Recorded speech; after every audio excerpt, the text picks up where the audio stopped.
Morning and नमस्कार दोस्तों, स्वागत है आप सभी का आपके अपने YouTube channel GK search engine पर। आज है 27 मई और 27 मई से रिलेटेड राजस्थान करंट अफेयर्स के जितने भी इम्पोर्टेंट क्वेश्चन हैं उन सभी को हम इस वीडियो में डिस्कस करने वाले हैं। तो पूरा वीडियो बहुत ध्यान से देखना और वीडियो के एंड में मैं आपसे क्वेश्चन पूछूंगा जिसका आंसर आपको कमेंट बॉक्स में देना है। कल के वीडियो में मैंने आपसे क्वेश्चन पूछा था जो था राजस्थान के किस ज़िले में इंटीग्रेटेड रिसोर्स रिकवरी पार्क बनाया जाएगा। तो इसकी स्थापना है वो राजस्थान के जयपुर में की जाएगी, यानी कि सी ऑप्शन इसका बिल्कुल सही था। जिन दोस्तों ने सी ऑप्शन कमेंट बॉक्स में सही जवाब दिया था उनको हार्दिक शुभकामनाएं। तो पर्यावरण और लोगों के लिए सिरदर्द बना प्लास्टिक, इलेक्ट्रॉनिक, कंडम वाहन, बैटरी सहित अन्य वेस्ट अब वेस्ट नहीं रहेगा। ऐसे सभी वेस्ट को न केवल एक जगह उपयोगी बनाया जाएगा बल्कि लोगों को इस कचरे का सही दाम भी मिल सकेगा। इसके लिए जयपुर के थोलाई में ये इंटीग्रेटेड रिसोर्स रिकवरी पार्क है वो प्रोजेक्ट लाया जा रहा है। वही यूनिट उद्योग आएगी जो वेस्ट को रिसाइकिल करेगी, यानी वेस्ट रिसाइकिल का अलग औद्योगिक जोन है वो बनाया जाएगा।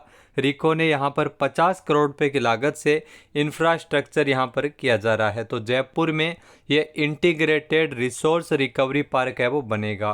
तो चलिए स्टार्ट करते हैं आज के करंट अफेयर्स। पहला क्वेश्चन है, हाल ही में राजस्थान में लोक अदालत जयपुर महानगर के गठन के प्रस्ताव को मंजूरी किसने प्रदान की है। तो राजस्थान के मुख्यमंत्री अशोक गहलोत द्वारा इस प्रस्ताव को मंजूर किया गया है, यानी कि बी ऑप्शन इसका बिल्कुल सही है। आइए जानते हैं इम्पोर्टेंट फैक्ट्स। तो राजस्थान के मुख्यमंत्री अशोक गहलोत ने स्थायी लोक अदालत जयपुर महानगर के गठन के प्रस्ताव को मंजूरी दी है।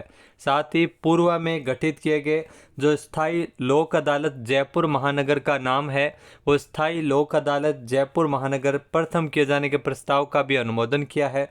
जहां इस नवगठित स्थायी लोक अदालत जयपुर महानगर द्वितीय में जो पूर्णकालिक अध्यक्ष का पद जिस पर सेवानिवृत्त जिला न्यायाधीश स्तर के अधिकारी की भी नियुक्ति की जाएगी। तो मुख्यमंत्री अशोक गहलोत ने इस अदालत के कार्य संचालन के लिए 7 नवीन पदों के सृजन को भी स्वीकृति प्रदान दी है।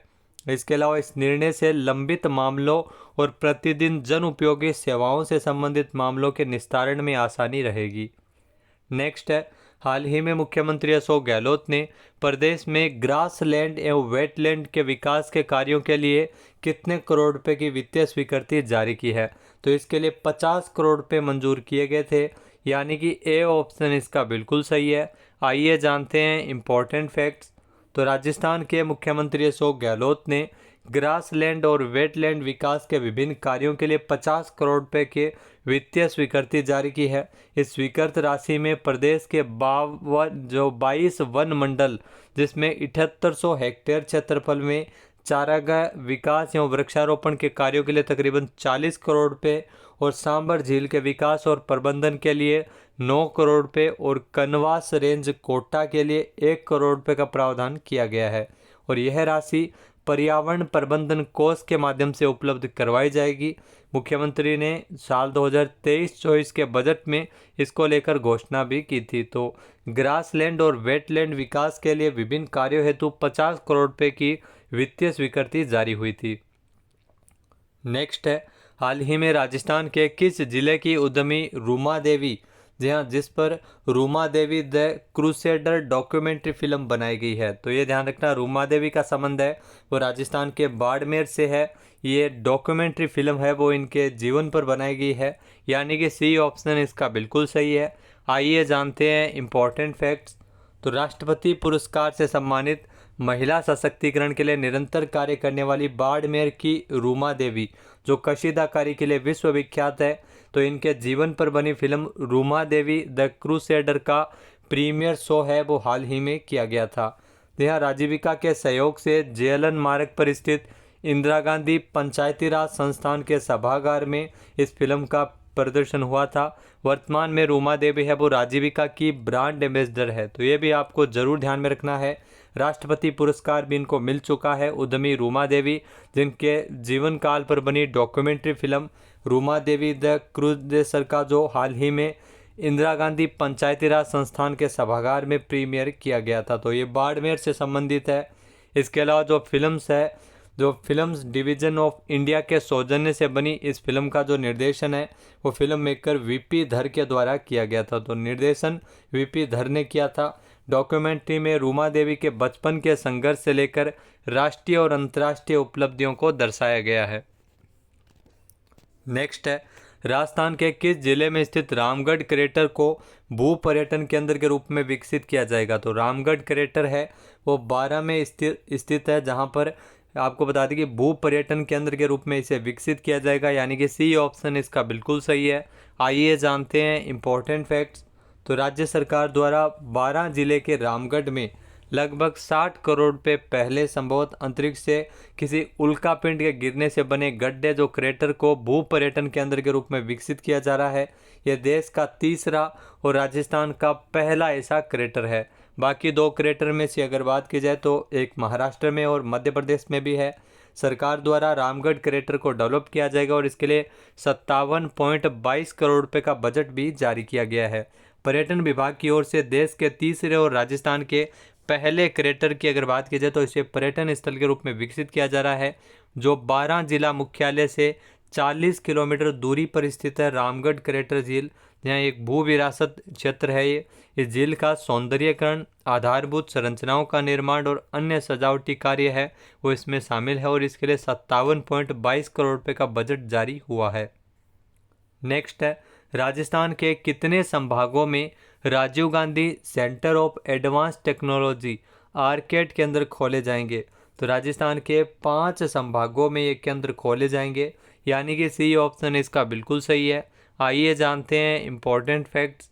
तो राजस्थान के 5 संभागों में जहाँ आर्केड केंद्र खोले जाएंगे, जहाँ अजमेर, कोटा, भरतपुर, बीकानेर और उदयपुर संभाग में Rajiv Gandhi centre of advance technology arcade केंद्र खोले जाएंगे। मुख्यमंत्री ने इसके लिए 25.90 करोड़ रुपए के वित्तीय प्रावधान को भी स्वीकृति प्रदान की है। नेक्स्ट है, राजस्थान के सरकारी स्कूलों में राज्य की पहली रोबोटिक्स लैब कहाँ लगाई गई है। तो राजस्थान के सरकारी स्कूलों में राजस्थान की जो पहली रोबोटिक्स लैब है वो आमेर, जयपुर में लगाई गई है, यानी कि ए ऑप्शन इसका बिल्कुल सही है। आइए जानते हैं इंपॉर्टेंट फैक्ट्स। तो निजी स्कूलों की तर्ज पर अब जो शहर के सरकारी स्कूलों के बच्चे भी ड्रोन, 3D प्रिंटिंग, रोबोटिक्स का ज्ञान ले सकेंगे। इसके लिए स्कूलों में रोबोटिक्स लैब की विकसित की जा रही है।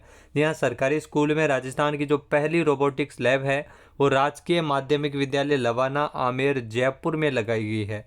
स्कूल शिक्षा परिषद ने निजी कंपनी की सहभागिता से राज्य के 5 स्कूलों में लैब विकसित करने के ऑर्डर भी जारी किए हैं।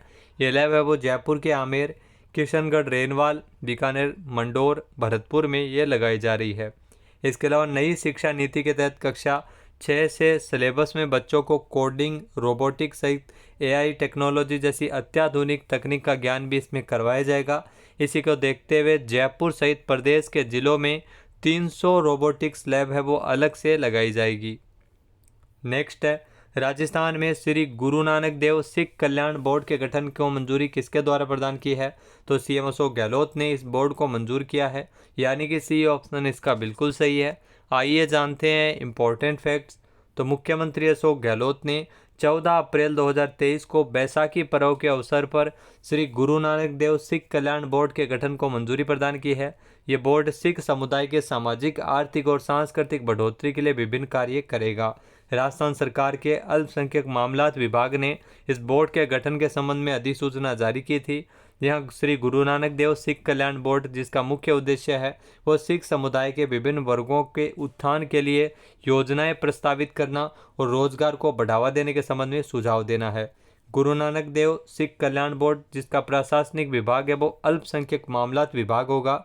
बोर्ड में 7 गैर सरकारी सदस्य होंगे, जिसमें एक अध्यक्ष, एक उपाध्यक्ष और 5 सदस्य शामिल होते हैं।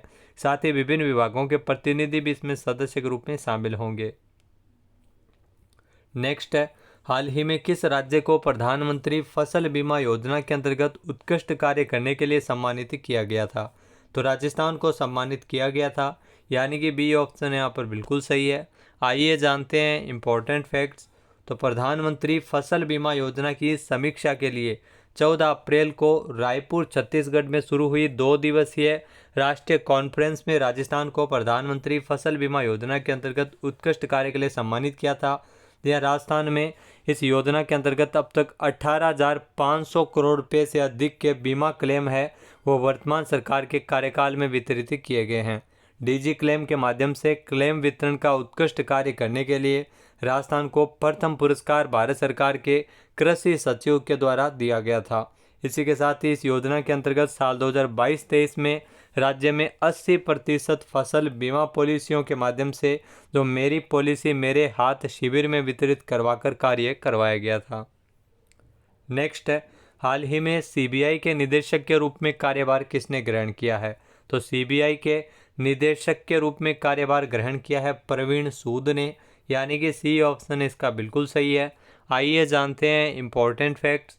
तो कर्नाटक के पूर्व डीजीपी रह चुके प्रवीण सूद जिन्होंने सीबीआई के नए निदेशक के रूप में कार्यभार ग्रहण किया है। जहाँ प्रवीण सूद है वो 25 मई 2023 को नए केंद्रीय जांच ब्यूरो यानी सीबीआई के निदेशक के रूप में नियुक्त किए गए हैं। इसके अलावा दोस्तों प्रवीण सूद है वो 1986 बैच के कर्नाटक कैडर के अधिकारी है जिन्हें कार्यभार संभालने की तारीख से लेकर 2 साल तक के लिए इनकी नियुक्ति है वो सीबीआई के निदेशक के रूप में की गई है। प्रवीण सूद के नाम जो 3 सदस्यीय पैनल में पीएम मोदी, भारत के मुख्य न्यायाधीश DY चंद्रचूड़ और लोकसभा में कांग्रेस के नेता अधीर रंजन चौधरी है वो इनकी नियुक्ति के लिए जो 3 सदस्यीय पैनल में शामिल थे। नेक्स्ट है, हाल ही में किस राज्य ने प्रधानमंत्री जन धन योजना में 100% कवरेज हासिल किया है? तो तेलंगाना ने प्रधानमंत्री जन धन योजना के अंतर्गत 100% कवरेज हासिल किया है, यानी कि ए ऑप्शन इसका बिल्कुल सही है। आइए जानते हैं इम्पोर्टेंट फैक्ट्स। तो तेलंगाना ने प्रधानमंत्री जन धन योजना का 100% कवरेज अब हासिल किया है। जहां प्रधानमंत्री जन धन योजना के शुभारंभ के बाद तेलंगाना राज्य ने सभी वर्गों के लोगों तक बैंकिंग सेवाओं का 100% घरेलू कवरेज हासिल किया है। सामाजिक सुरक्षा प्रशासन सर्वेक्षण के अनुसार राज्य ने 100% कवरेज और 135 कल्याणकारी योजनाओं और कार्यक्रमों का लाभ है वो प्राप्त किया है।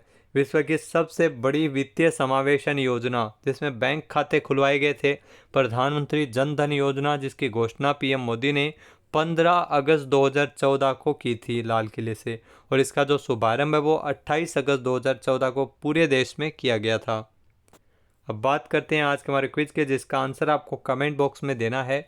तो आज का क्विज है आपके लिए, कोरिया में आयोजित world shooting para sports world cup में जयपुर की अवनी लेखरा ने कौन सा पदक जीता है? एक बार फिर से सुनिएगा।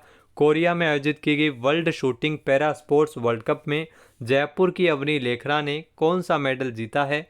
इसका सही आंसर आपको कमेंट बॉक्स में देना है। और अगर ये वीडियो आपको पसंद आए तो इसे लाइक और शेयर करना बिल्कुल ना भूलिएगा।